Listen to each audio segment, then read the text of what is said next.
which deal with the study of motion of material objects. ठीक है, तो जितने मटेरियल ऑब्जेक्ट हैं वो जब मोशन में होंगे तब उनके बारे में हम स्टडी करेंगे। तब फिजिक्स की जो ब्रांच होगी वो मैकेनिक्स, यही मैकेनिक्स की ब्रांच है। इसके बाद थ्री पार्ट में डिवाइड है। सबसे पहली ब्रांच है हमारी स्टैटिक्स, ठीक है। सेकंड है काइनेमेटिक और थर्ड है डायनेमिक्स। ठीक है, तो स्टैट मतलब रेस्ट, स्टैटिक का मतलब रेस्ट और इन दोनों का मतलब मोशन। ठीक है, मोशन। अब रेस्ट पर कब बोलते हैं हम किसी भी ऑब्जेक्ट को? रेस्ट पर कब बोलते हैं? जब कोई भी ऑब्जेक्ट टाइम के साथ साथ अपनी पोजीशन को चेंज नहीं करता, तब हम उसको रेस्ट पर बोलते हैं। ठीक है, या हम क्या करते हैं, काफी सारे फोर्स लगाते हैं, इक्विलिब्रियम में फोर्स लगाते हैं। सपोज करो ये कोई ऑब्जेक्ट है, इस तरफ से भी फोर्स लगा हुआ है, इस तरफ भी फोर्स लगा हुआ है, चारों तरफ से फोर्स लगा हुआ है, इक्विलिब्रियम फोर्स लगा हुआ है। क्या लगा हुआ है? इक्विलिब्रियम। ठीक है, फोर्स लगा हुआ है। तो ये बॉडी को हम किस में बोलेंगे? रेस्ट में बोलेंगे। ठीक है, ये आराम अवस्था में, ठीक है, रेस्ट पर बॉडी। तो इसके बारे में स्टडी करना, ठीक है, इसके बारे में स्टडी करना। रेस्ट, जो भी मटेरियल ऑब्जेक्ट होंगे और रेस्ट में होंगे तो उनके बारे में स्टडी करने की फिजिक्स हमारी कौन सी रहेगी? Static physics. ठीक है, the branch of the physics which deal with the study of material object are in rest. ठीक है, सेकंड क्या है? रेस्ट को वैसे भी हम बोल सकते हैं कि जैसे ये दीवार है और इस दीवार पर मैंने फोर्स लगाया। ठीक है, मैंने फोर्स लगाया बहुत ज्यादा, जितना मैं लगा सकता था उतना फोर्स मैंने लगाया, पर ये दीवार ने अपनी पोजीशन चेंज नहीं। ठीक है, तो तब ये हम क्या बोलेंगे? रेस्ट पर। ठीक है, तो ये है हमारी स्टैटिक्स। सेकेंडली, इसमें टाइम का, ये टाइम इंडिपेंडेंट है। ठीक है, टाइम फैक्टर कोई भी रोल प्ले नहीं करता। ठीक है, इस केस में। ठीक है, time factor not play any role. ठीक है, in this case. Secondly, kinematic में हम ब्रांच, काइनेमेटिक क्या है? फिजिक्स की ब्रांच है विच deal with the study of motion, जब मटेरियल ऑब्जेक्ट मोशन में होगा। ठीक है, बट यहां पर हमने उसके फैक्टर ही देखने हैं कि वो किस फैक्टर, किन किन फैक्टर की वजह से मोशन में। ठीक है, किन किन फैक्टर की वजह से मोशन में है। मतलब इसमें हम, ठीक है, रेस्ट के बारे में भी, ठीक है, मोशन के बारे में, स्पीड के बारे में, वेलोसिटी के बारे में, एक्सेलरेशन के बारे में, जिसको हम चेंज इन वेलोसिटी बोलते हैं, ठीक है, के बारे में, इन सभी के बारे में हम स्टडी किस में करेंगे? काइनेमेटिक में करेंगे। ठीक है, किस में करेंगे? काइनेमेटिक के बारे में। हमने ये नहीं देखना भी वेलोसिटी है, वेलोसिटी किस वजह से चेंज हुई है, कौन सा एक्सटर्नल सोर्स है जो इसको, मतलब इसकी वेलोसिटी को बढ़ा रहा है। ठीक है, या उसकी स्पीड को चेंज कर रहा है। हमने सिर्फ स्पीड पर कंसेप्ट जो हमारा रहेगा, स्पीड का कंसेप्ट क्लियर करना है। ठीक है, पोजीशन के बारे में स्टडी करेंगे, डिस्प्लेसमेंट के बारे में स्टडी करेंगे। ठीक है, तो ये सभी के बारे में हम किस में स्टडी करेंगे? काइनेमेटिक। ठीक है, यहां पर जो टाइम फैक्टर है वो एसेंशियल रोल अदा करेगा। ठीक है, यानी कि टाइम जरूर देखेंगे हम केस। ठीक है, टाइम फैक्टर बड़ा इंपॉर्टेंट रोल करेगा इसमें, ठीक है, टाइम फैक्टर रहेगा, ठीक है। इसमें कोई टाइम फैक्टर नहीं था, इसमें टाइम फैक्टर है, ठीक है। ये काइनेमेटिक है। अब जैसे मोशन में है तो मोशन में और ऑब्जेक्ट है, जैसे मूव कर रहे हैं one point two another point, ठीक है, डिस्टेंस कवर कर रहे हैं तो उनकी पोजीशन चेंज होती है, डिस्प्लेसमेंट चेंज होती है, ठीक है, उनका एक्सेलरेशन चेंज होता है, एक्सेलरेशन होता है, ठीक है। तो ये सभी हम काइनेमेटिक के बारे में, काइनेमेटिक में स्टडी करेंगे। सेकंड क्या है, थर्ड हमारा डायनेमिक मोशन। डायनेमिक का मतलब किससे है, पावर से, ठीक है, इससे है पावर से। तो यहां भी टाइम फैक्टर रहेगा, ठीक है, time factor play essential role, ठीक है, प्ले एसेंशियल रोल। तो यहां देखेंगे हम भी किस कारण से मोशन हुआ है, काज ऑफ मोशन, क्या करेंगे, काज ऑफ मोशन, ठीक है, किस कारण से मोशन हुआ है, ठीक है, उसके लॉ पढ़ेंगे हम, मोशन के लॉ पढ़ेंगे एंड इट्स लॉ, ठीक है। तो ये बच्चों हमारी बेसिक का कंसेप्ट है, जिनको हम पूरी डिटेल में आगे करेंगे इस यूनिट में, ठीक है। उसके बाद आता है रेस्ट और मोशन। मैं बार बार बोलता हूं रेस्ट और मोशन, तो रेस्ट हम किसको बोलेंगे और मोशन किसको बोलेंगे, ठीक है।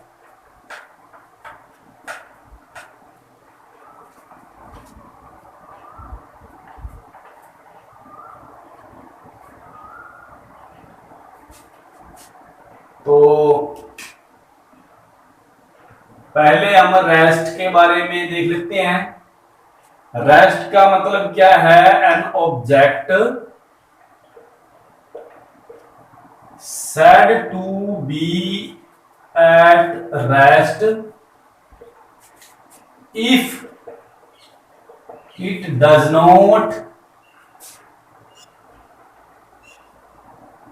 change its position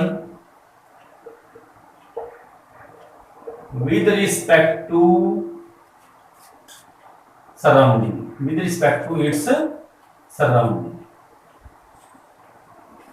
ठीक है। सेकेंडली मोशन, मोशन में चेंज हो जाएगा, ठीक है। तो यहां क्या लिखेंगे हम, an object said to be in motion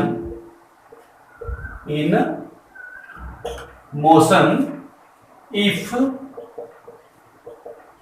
it can be changed its position with respect to its surrounding।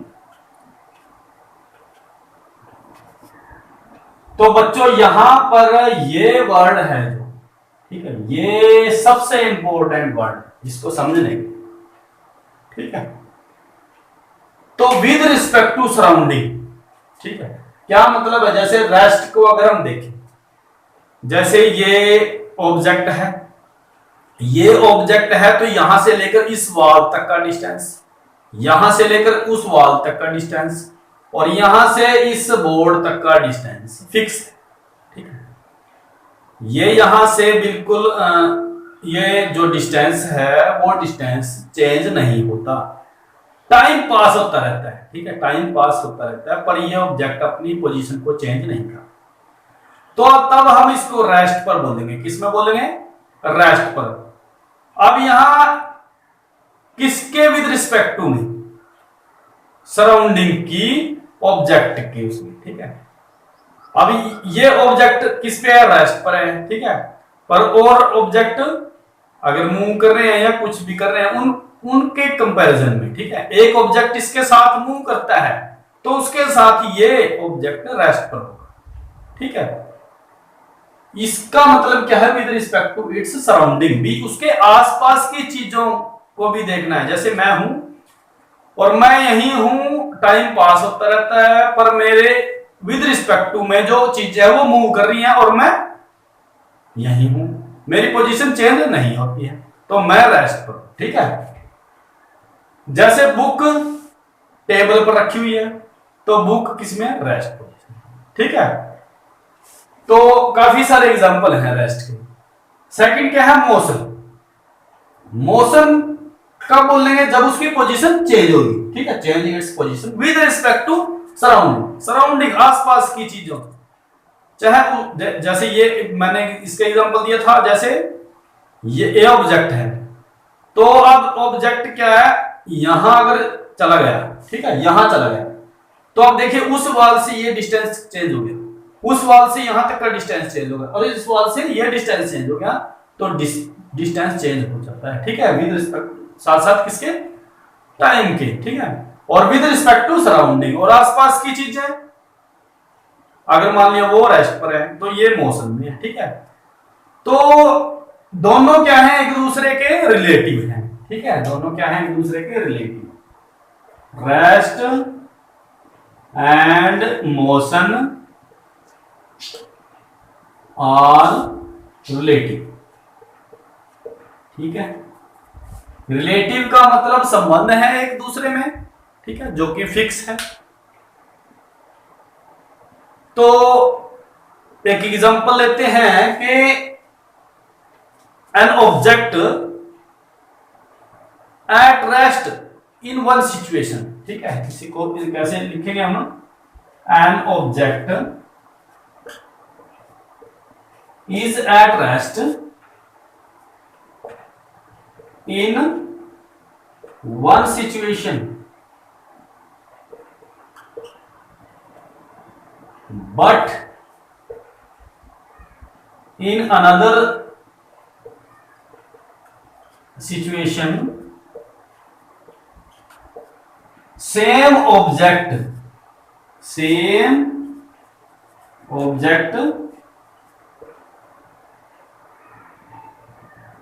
in or in motion। ठीक है, तो यहां देखिए एक ही ऑब्जेक्ट है, एक सिचुएशन में वो मोशन में है और वही ऑब्जेक्ट दूसरी सिचुएशन में मोशन में है। ठीक है, एक में रेस्ट पे है, दूसरे में मोशन में है। तो जैसे हम एक देखते हैं, ट्रेन का एग्जांपल लेते हैं हम। ठीक है, तो ट्रेन में क्या होता है, अगर मैं अपने फेलो पैसेंजर को देखता हूं, जैसे मैं ट्रेन में बैठा हूं और मेरे सामने एक और पर्सन बैठा है, ठीक है, तो उसके विद रिस्पेक्ट टू में, ठीक है, फेलो पैसेंजर के विद रिस्पेक्ट टू में मैं क्या हूं, रेस्ट पर। मैं क्या हूं, रेस्ट पर। वो मुझे रेस्ट पर कहेगा, मैं उसको रेस्ट पर कहूंगा, जो ट्रेन के डिब्बे में हम बैठे हैं जहां पर। ठीक है, एक सिचुएशन होगी। सेकंड सिचुएशन में हम दोनों को ही कोई रेलवे स्टेशन से देखता है, बाहर से ट्रेन में देखता है हमें, और ट्रेन जाती है। ठीक है, ट्रेन में हम दोनों बैठे हैं, ट्रेन जा रही है, तो हमें देख के वो क्या बोलेगा कि ये मोशन में है। ठीक है, ये मोशन में है। तो मैंने स्टार्टिंग में ही आपको पॉइंट बताया था, इसको समझने के लिए विद रिस्पेक्ट। ठीक है, किसके कंपैरिजन में, ठीक है, किसके विद रिस्पेक्ट टू में, आसपास की चीज को देख के पता लगेगा कि वो ऑब्जेक्ट उस टाइम में, उस सिचुएशन में रेस्ट पर है या मोशन में है। ठीक है, तो ये एग्जांपल है। तो ये दोनों है जो रिलेटिव, रेस्ट और मोशन है जो दोनों रिलेटिव में। ठीक है, ये बड़ा इंपॉर्टेंट क्वेश्चन है। तो बच्चे यहां तक बिल्कुल आपके देखो, रेस्ट आपके बिल्कुल समझ में आ गया होगा, और मोशन को हम कैसे, मोशन के बारे में आपको बिल्कुल पता चल गया होगा, और रेस्ट और मोशन के बारे में पता चल। ठीक है, क्योंकि ये रिलेटिव एक दूसरे। ठीक है, तो इसको समझने का यही तरीका है कि उस जिस ऑब्जेक्ट को हम देख रहे हैं, ठीक है, किसके विद रिस्पेक्ट टू में, सराउंडिंग के जो आसपास की चीजें हैं उनके कंपैरिजन में वो रेस्ट पर है या मोशन, ये देखना। ठीक है, उसके बाद नेक्स्ट हमारा है पॉइंट मास ऑब्जेक्ट।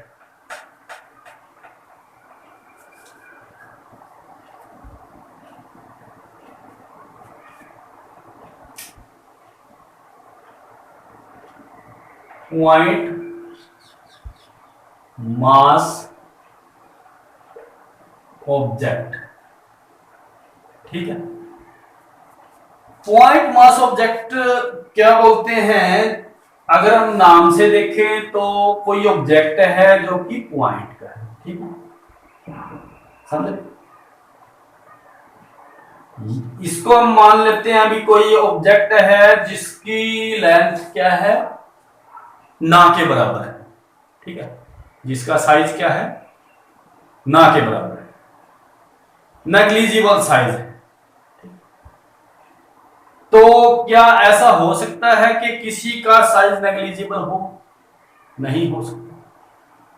तो पॉइंट मास ऑब्जेक्ट रियल में कुछ नहीं होता, ये जस्ट एज्यूम किया जाता है। ठीक है, कि फिजिक्स के लॉ को, फिजिक्स की कैलकुलेशन को आसान करने के लिए हम जितने भी फार्मूले बनाते हैं, चाहे वेलोसिटी का फार्मूला हो, ठीक है, कोई भी फार्मूला हो, तो कैलकुलेशन को आसान करने के लिए हम ऑब्जेक्ट को पॉइंट मास ऑब्जेक्ट मान लेते हैं। क्या मान लेते हैं? Point mass object. अब सपोज करें हमारे पास, देखिए, एक बॉल है, तो बॉल को जैसे ही मैं फेंकता हूं, बॉल को मैंने ऐसे रोटेट किया, ठीक है, ऐसे रोटेट कर दिया और इसको टर्न करा दिया मैंने, जैसे क्रिकेट में कराते हैं, जो बॉलर होते हैं वो क्रिकेट बॉल को टर्न कराया और बॉल राइट साइड, ठीक है, टर्न करके ऐसे मोड़ दिया तो लेफ्ट साइड में टर्न कर। तो यहां देखिए बॉल है, अब बॉल को टर्न करने से उसके मोशन पर फर्क पड़ता है। ठीक है, जबकि पढ़ना हमने उसके मोशन के बारे में है, और यहां मतलब कि और भी कंसेप्ट उसके साथ जुड़ जाता है। मोशन कौन सा, ट्रांसलेटरी मोशन है या रोटेटरी मोशन है, तो जो एक्चुअल में जो पढ़ना था वो भी उसके साथ पढ़ना पड़ेगा। ठीक है, तो और कंसेप्ट भी जुड़ जाते हैं। तो ये कंसेप्ट ना जुड़े, ठीक है, उसके मोशन को इफेक्ट ना करे ये चीजें, तो इसलिए जो साइज है हम उसका साइज नेग्लिजिबल मान लेते हैं। ठीक है, कि उसके साइज को अगर हम पॉइंट मास ऑब्जेक्ट मान लें, अगर उसका साइज नेग्लिजिबल मान लें, ठीक है, तो तब हम उसको क्या बोलेंगे? Point mass object. ठीक है, तो आपने 2 पॉइंट याद रखने हैं बच्चों। कोई भी ऑब्जेक्ट अपने साइज से ज्यादा का डिस्टेंस अगर कवर करता है, ठीक है, जैसे ये ए हमारी कोई सिटी है और बी कोई सिटी है, और ए और बी सिटी के बीच का डिस्टेंस मान के चलो 500 किलोमीटर है। ठीक है, और यहां ए पॉइंट पर सपोज करो कार है, कार की लेंथ होती है नियर लगाओ 4.5 मीटर के आसपास की। ठीक है, 4 मीटर लगा लो। तो ये ऑब्जेक्ट है कार। ठीक है, अब कार ऑब्जेक्ट है, कार ने कितना डिस्टेंस कवर किया? 500 किलोमीटर। ठीक है, 500 किलोमीटर डिस्टेंस कवर किया। अगर ये इसका साइज देखिए हम, साइज कितना है? 4.5 मीटर, जबकि डिस्टेंस इसने बहुत ज्यादा कवर कर लिया। ठीक है, मतलब यहां क्या है? साइज मच लेस देन, ठीक है, इससे लेंथ से, डिस्टेंस से, डिस्टेंस कवर्ड बाय ऑब्जेक्ट। ये साइज ऑफ ऑब्जेक्ट है। तो इस ऑब्जेक्ट का साइज से ये बहुत कम है जितना इसने डिस्टेंस कवर किया। तो इसके कंपैरिजन में मैं इसके इफेक्ट को नेग्लिजिबल मान लेता हूं। ठीक है, इसके साइज का उस पर कोई फर्क नहीं पड़ेगा। ठीक है, तो पहली कंडीशन, ठीक है, पॉइंट मास ऑब्जेक्ट कब बोलेंगे? जब कोई ऑब्जेक्ट अपने साइज से, ठीक है, ज्यादा का डिस्टेंस कवर करता है। तो तब हम इस कार को हम क्या बोलेंगे, point mass object, point object बोलेंगे। कार क्या है, पॉइंट ऑब्जेक्ट। ठीक है। सेकेंडली देखिए, अगर हम किसी भी स्टेज को क्रॉस करना है, क्या तब हम इसको पॉइंट मास ऑब्जेक्ट बोलेंगे? यहां कंफ्यूजन में पड़ते हैं। देखिए, यहां हमने इसके साइज को नहीं देखा है। ठीक है। सपोज करो हमारे पास दो कारें हैं। ठीक है। या अगर हम यहां एग्जांपल लेते हैं ट्रेन का। ठीक है। यह एक ट्रेन है जिसमें 5 बॉक्स हैं। ठीक है। 5 डिब्बे वाली ट्रेन है। ये ए ट्रेन है और एक और ट्रेन है, इसमें डिब्बे 1 2 3 4 5। ठीक है। एक और ट्रेन है, इसमें कितने डिब्बे हैं, 1 2 3 4 5 6 7 8 9 10 डिब्बे। इसका साइज और इसका साइज दोनों में फर्क है। इसका साइज छोटा है, इस ट्रेन का साइज बड़ा है। और दोनों ट्रेन क्या करती हैं, मूव करती हैं और बी पॉइंट तक पहुंचना है और बीच में रेलवे स्टेशन आता है। ठीक है। रेलवे स्टेशन, तो रेलवे स्टेशन को अगर मैं कहूं कि ये कितने टाइम में क्रॉस करेगी इसको, ठीक है, रेलवे स्टेशन को, और ये बी ट्रेन कितने टाइम में क्रॉस करेगी, ये जल्दी क्रॉस कर लेगी और ये कम टाइम में क्रॉस करेगी। ठीक है। ठीक है। ये मतलब टाइम कम लगाएगी, ये ज्यादा लगाएगी। तो इसका मतलब इसका जो साइज है वो मोशन को इफेक्ट करता है। ठीक है। जो साइज है ट्रेन का साइज यहां पर इसके मोशन को इफेक्ट करता है। तो यहां हम इन ट्रेन को पॉइंट ऑब्जेक्ट बोलेंगे, नहीं बोलेंगे। ठीक है। तो सेकंड बात क्या थी हमारी, फर्स्ट पॉइंट क्या था, बी ऑब्जेक्ट अपने साइज से ज्यादा का डिस्टेंस अगर कवर कर ले तब हम पॉइंट ऑब्जेक्ट बोलेंगे। सेकंड पॉइंट क्या है कि उसका जो साइज है ऐसा है कि जिससे मोशन पर उसके कोई भी फर्क ना पड़े। ठीक है। मोशन को इफेक्ट ना करे। ठीक है। अब यहां क्या थी, इनिशियल और फाइनल पोजीशन थी बस। ठीक है। तो यहां से मान लिया ये ट्रेन है, इतने डिस्टेंस कवर कर लिया, एक और ट्रेन है उसने भी सेम टाइम में डिस्टेंस कवर कर लिया, तो दोनों क्या है, पॉइंट मास ऑब्जेक्ट है। ठीक है। तो बच्चों इसको आप लिख सकते हैं, an object is said to be point object if it cover distance much larger than its own size. ठीक है। अपने से ज्यादा का डिस्टेंस अगर ये करते हैं तो तब हम इसको बोलेंगे पॉइंट ऑब्जेक्ट। अब एक एग्जांपल हम और लेते हैं, जैसे मदारी होता है। ठीक है। और मदारी सर्कुलर मूव करता है और मदारी साइकिल पर बैठा है और साइकिल पर के जो हैंडल है उसके ऊपर जो मंकी है, बंदर है, वो बैठ जाता है। तो क्या मंकी है उसके साइकिल के हैंडल पर बैठा है, क्या वो पॉइंट ऑब्जेक्ट है? ठीक है। देखिए उसका साइकिल है जो सर्कुलर मूव करता है। ठीक है। ये साइकिल का हैंडल है और इस हैंडल पर मतलब के जो मंकी है वो बैठ जाता है। तो मंकी के बैठने पर अब ये पॉइंट ऑब्जेक्ट होगा या नहीं होगा? ठीक है। तो मंकी क्या है, पॉइंट ऑब्जेक्ट है।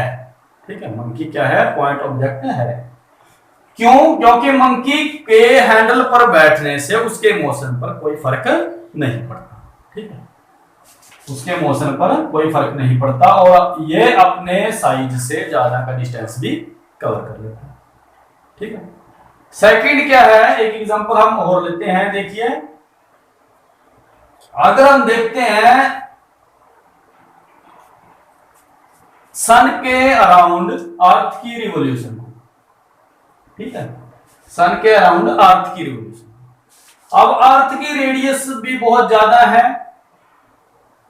ठीक है। अर्थ की रेडियस ज्यादा है और अर्थ है जो वो सन के अराउंड चक्कर लगाती है। तो क्या अर्थ को हम पॉइंट ऑब्जेक्ट मान सकते हैं।